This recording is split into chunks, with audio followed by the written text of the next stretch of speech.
Este programa se realiza con recursos del Fondo Único de Tecnologías de la Información y las Comunicaciones, FUTIC. Hoy en Saber TV, programa del Comité Defensor del Televidente, veremos qué son los Creative Commons y cómo se protegen las propuestas audiovisuales en la era digital. Bienvenidos. Saberte ver, saberte ver. Saberte ver.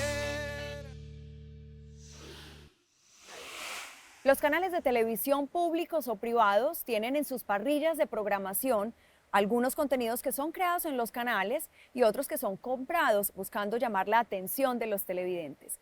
Veamos cómo se pueden generar contenidos de producciones audiovisuales de libre circulación, pero preservando los derechos de autor.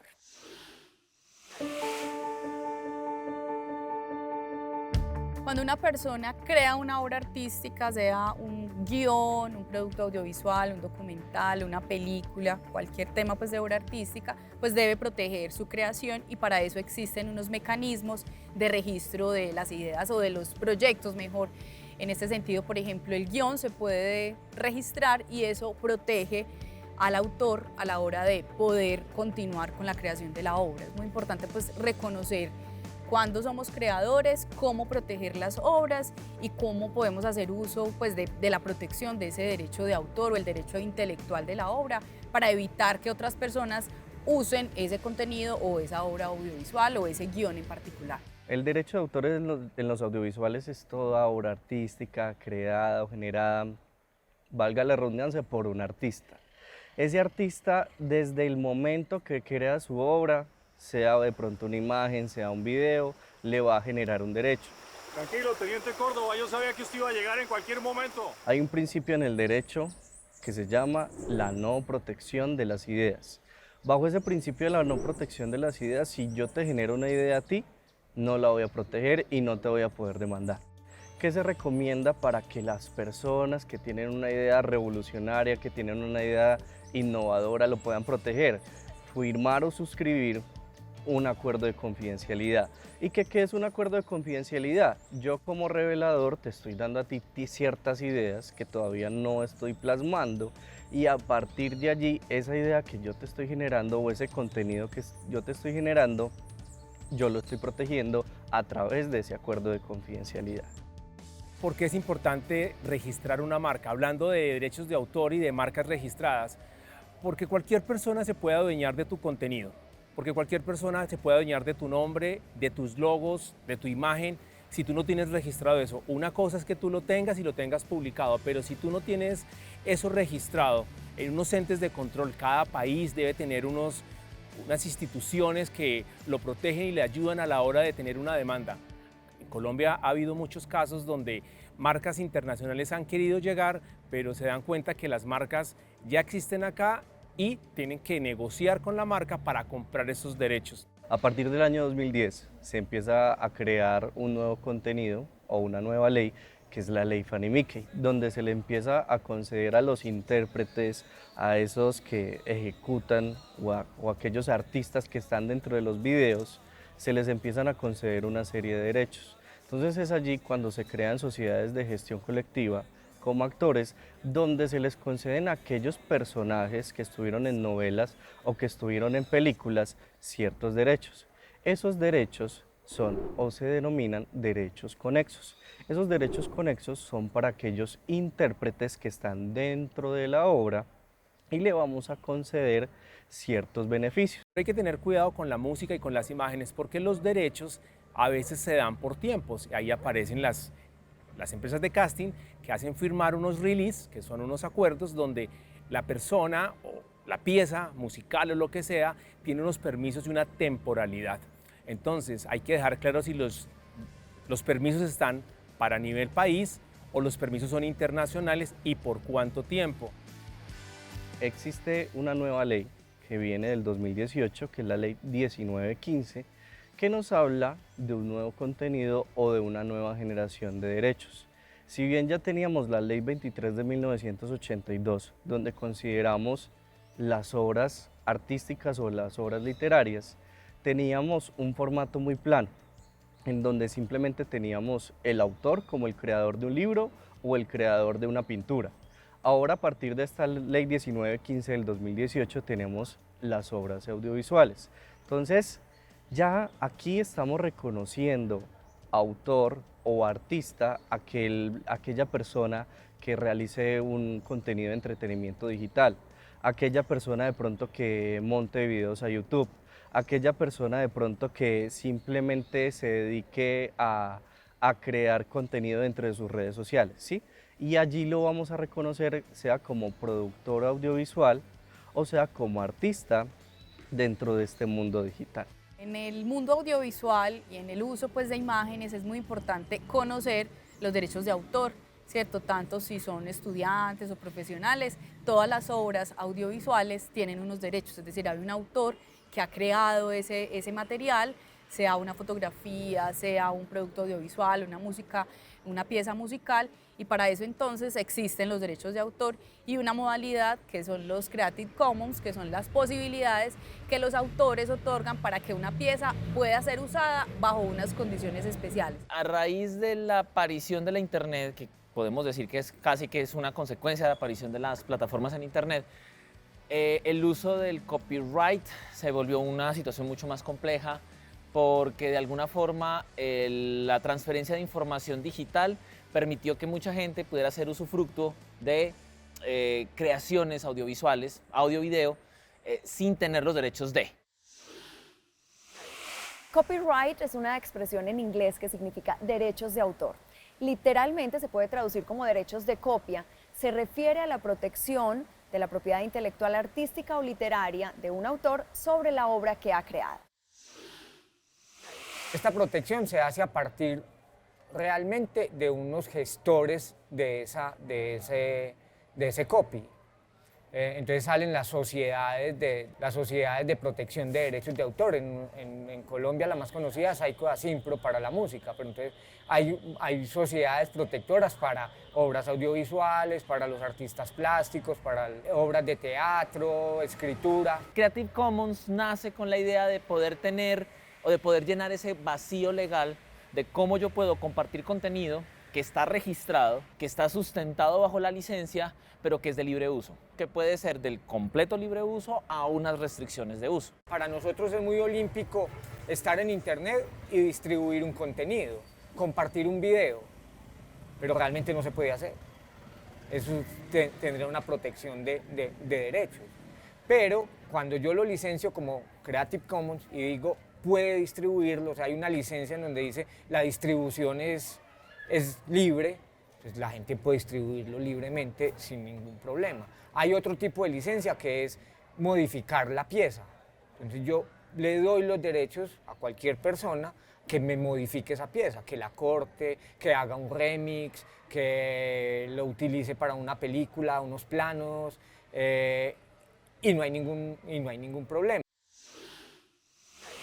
Cada licencia de Creative Commons ayuda a mantener los derechos de propiedad intelectual, permitiendo a la vez a otros copiar, distribuir y de algún modo usar este material, en la mayoría de los casos no para fines comerciales. Ya hablaremos de esto al regreso de la pausa. El autor en Creative Commons es quien determina si la obra puede tener uso comercial o no. Para poder uno licenciar de esta manera, hay como el sello del copyright, hay varios sellos. Algunas de las licencias son reconocimiento. Esta licencia permite que otros distribuyan, remezclen, adapten y desarrollen su trabajo, incluso comercialmente, siempre que le den crédito a la creación original. Reconocimiento y compartir igual. Reconocimiento y sin obra derivada. Reconocimiento no comercial. Reconocimiento no comercial, compartir igual. Reconocimiento no comercial sin obra derivada. No solamente sirve para la vida online, en la vida offline también. O sea, fuera de internet, el sello también funciona, sirve para lo mismo, un cuadro, una pintura, un mural. Un ejemplo de la distribución le pasa, por ejemplo, a Coldplay. Ellos querían regalar en su concierto un CD a los asistentes al concierto. Pero la disquera y los que le gestionan los derechos le dicen, no, pues ¿cómo? ¿Cómo vas a regalar el CD? No, págueme, ¿cierto? O sea, el mismo grupo tiene que pagarle al gestor de derechos de copyright para el mismo grupo dar su trabajo, regalarle el trabajo a los asistentes a un concierto. Entonces Coldplay dice, no, este trabajo lo voy a licenciar Creative Commons. Entonces tienen un trabajo que licenciaron Creative Commons como libre distribución y en el concierto pudieron regalar el CD sin tener que pagarle al gestor de derechos un dinero por hacerlo. Veamos ahora los licenciamientos Creative Commons en contenidos académicos para la formación de productores y realizadores audiovisuales en la era digital.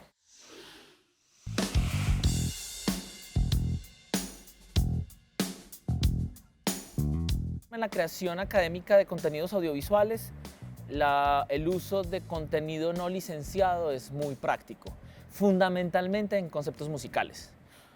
Sobre todo cuando uno está en la creación audiovisual de contenido seriado, cortometraje, fundamentalmente, aunque digamos no a un nivel un poco más profesional, sino digamos a los niveles académicos en los que estamos nosotros, que son niveles medios de creación. A veces los costos de crear música original son muy altos. Entonces la posibilidad de poder acceder a contenido licenciado gratuito en internet, fundamentalmente musical, le permite a los chicos musicalizar sus contenidos sin ningún problema de licencia. Y el Creative Commons le permite de alguna manera poder usar esa música poniendo los créditos, pero sin tener que hacer ningún tipo de pago por el uso de la música. Entonces realmente hay un gran uso del Creative Commons desde el punto de vista musical en la academia. De alguna manera la academia no está muy acostumbrada, por ejemplo, al uso del Creative Commons en la creación académica literaria. O sea, yo escribo un texto y lo monto en Creative Commons para que sea de libre acceso. Eso de alguna manera está muy utilizado, por lo menos en muchas universidades del mundo, pero lo que yo conozco, ahí sí es un poco limitado a la información que yo tengo, uno como necesita que eso de alguna forma quede en un registro para poder eso luego ser usado dentro de los procesos internos de las universidades para la categorización, la acreditación del docente. Entonces eso sí se busca una publicación en ciertas bases de datos, en ciertas revistas indexadas que normalmente no están bajo el licenciamiento de Creative Commons, sino que necesariamente están dentro de estas bases de datos pagas. Entonces para acceder a esa información necesitas pagar. Entonces depende. Yo he visto mucho el uso de contenido licenciado gratuito, sobre todo en la creación audiovisual, pero ya en la creación académica realmente poco. Queremos plantear una reflexión y es qué tan fácil y posible es en realidad desarrollar contenidos para la televisión pública con licenciamiento Creative Commons. En televisión pública se debe tener en cuenta la circulación del contenido y el reconocimiento a los realizadores. Además, por asuntos jurídicos, debería buscarse otra forma de financiación para estos programas.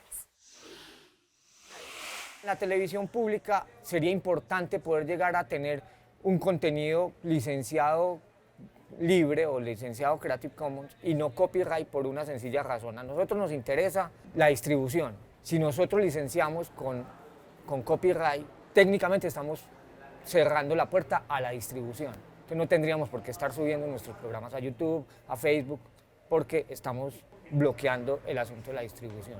Y segundo, porque pues, la televisión pública se gestiona con recursos públicos y pues, la gente debería tener acceso al contenido y a poder modificarlo y hacer con él también lo que quiera, ¿cierto? A realizar nuevas piezas audiovisuales. Ahí es donde yo digo que hay unas posibilidades medio extrañas en esos lineamientos de propiedad, porque es financiado con dineros públicos, pero de alguna manera sigue siendo una creación privada de contenido. Y los canales, en el caso de Teleantioquia, como no es un canal completamente público, sino mixto, en el sentido de que vende publicidad y los espacios son espacios de alguna forma arrendados a productoras, entonces no todo el contenido termina siendo de libre acceso y libre circulación.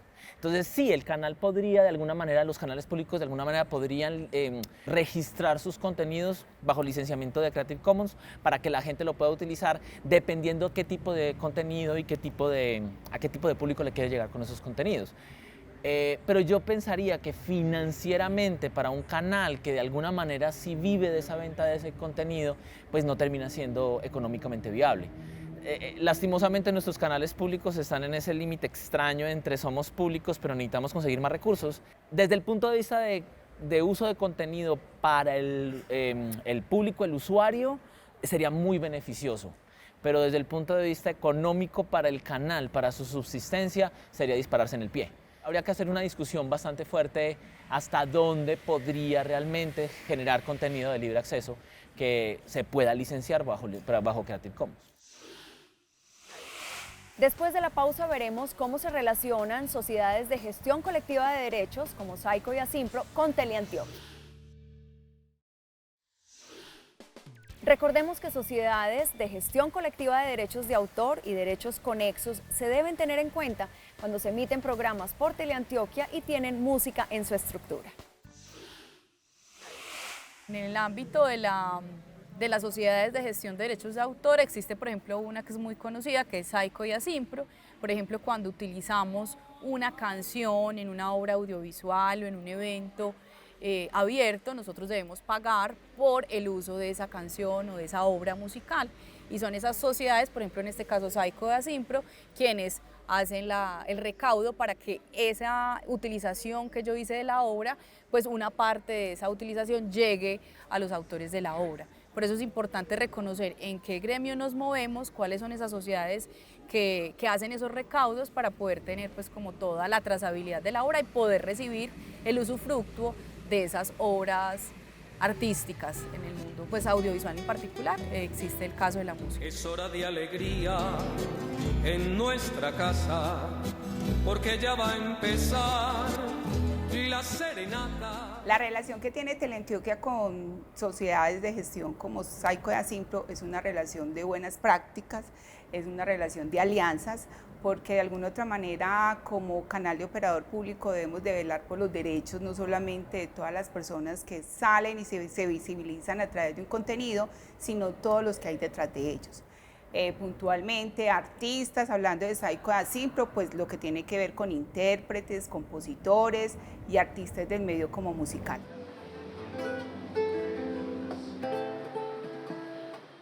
Yo soy compositor de 250 obras, pasillos, corridos, boleros, valses, tangos, etcétera, de la música popular. Las tengo registradas en Saico, una sociedad con el propósito de defender a los artistas nacionales, hacer los cobros en su debida forma, el recaudo, y así beneficiarnos a nosotros en muchas instancias, en salud, en préstamos, en liquidaciones, etcétera. La relación actual que tiene el canal tanto con Saico o con Asimpro es a través de un contrato que se genera de largo plazo. Con uno tenemos un contrato a 5 años y con el otro a 1 año. Se negocia previamente cada vez que se vence el contrato y Saico recauda por aforo a contenidos que tengan que ver con afluencia de público, caso serenata, caso de actividades que se hagan en el marco de Feria de Flores y conciertos y demás. Es muy importante que la gente se dé cuenta de que se le debe reconocer al artista por escuchar esa música en lugares públicos, no en la casa, que en la casa no se cobra, cierto, pero en los lugares públicos, quien maneja el establecimiento o hace los espectáculos debe pagar esas regalías a nuestras sociedades, para que así el autor, el compositor, el intérprete se beneficie, pues de eso vivimos y de la música. Hago la segunda voz y el requinto, además de ser compositor y autor. El canal paga por los ingresos que generen nuestros contenidos, ingresos comerciales, un porcentaje. Entonces, los aforos que tienen que ver con serenata se pagan mensual y el recaudo de ventas comerciales se pagan cada 2 meses. ¿Cómo luce nuestra tradicional serenata desde este parque principal, allí con la parroquia atrás que está celebrando su bicentenario? Aunque serenata, el televidente puede verlo en vivo a través de nuestras redes sociales para minimizar costos. Lo que hace el canal es bajar ese contenido cuando ya pasa a ser un contenido almacenado de una manera diferente. Cuando tú alojas ya ese contenido en una parte diferente que no sea la señal en directo, ya viene otra entidad que se llama Coden, que cobra por sincronización y esto generaría un costo adicional a Serenata. Existe otra entidad que se llama Active, que es la encargada de velar por todo el tema de videos musicales. Él representa como todo ese sector que genera los videos musicales. El canal también paga por ese uso dentro de nuestros contenidos y eso es un contrato a 1 año de acuerdo a la liquidación del mínimo que se genere en el momento del contrato. A continuación, escuchemos algunas recomendaciones de nuestros invitados. Una recomendación a la hora de trabajar en recursos audiovisuales es verificar si los materiales que están utilizando o que se pueden usar tienen las licencias y los permisos de distribución. Lo que están buscando estas plataformas es que la música, las fotografías, las ilustraciones, los clip art, cualquier icono ya se puede adquirir completamente gratis, pero gratis es entre comillas. La recomendación es que verifiquen al final del correo o al final de la página más bien que estas licencias están abiertas y se pueden utilizar para todo. Necesitamos que realmente la gente entienda que yo debo registrar las obras para poder garantizar que voy a ganar dinero con esas obras a futuro y que además esas obras no serán plagiadas a futuro. De alguna manera en la ciudad hemos tenido muchos ejemplos de no solamente obras audiovisuales, sino obras gráficas, fotográficas, que han sido plagiadas, incluso por el mismo Estado, y que si no hubiera sido por un registro previo, no se hubiera podido pelear, digamos, de alguna forma ese uso indebido de esa imagen o de ese contenido. Yo creo que es de las cosas que a veces uno más habla con los muchachos en la parte de academia y yo creo que es una de las cosas que a veces uno se le olvida en los procesos de creación cuando está en el campo, está haciendo y es dónde está la protección de mi contenido. Usted tiene un mural, le toma una foto, esa foto usted no podría hacer nada con ella. No la puede vender, no podría modificar, no podría hacer un meme, pero si tiene el licenciamiento, que se lo puede poner ahí en el mural, pues ya el que toma la foto sabe qué puede hacer con ella. Invito a todos los televidentes, a aquellos que gustan de la música, a que nuestros trabajos musicales no sean, digámoslo así, recopiados. ¿Por qué? Porque nos quitan chance de ventas y así nuestro beneficio se va a pique. Entonces, de comprar nuestros CD, de comprar nuestras USB, legalmente, no a cualquier persona. Lo mismo que haga para todos los otros artistas también, para tener conciencia de eso. Nuestro principal objetivo es la formación de audiencias críticas. Sus comentarios y sugerencias son muy importantes, así que esperamos nos sigan escribiendo al correo defensor@teleantioquia.com.co. Nos vemos entonces en una próxima emisión de Saberte Ver para ver la televisión con otros ojos. Hasta entonces.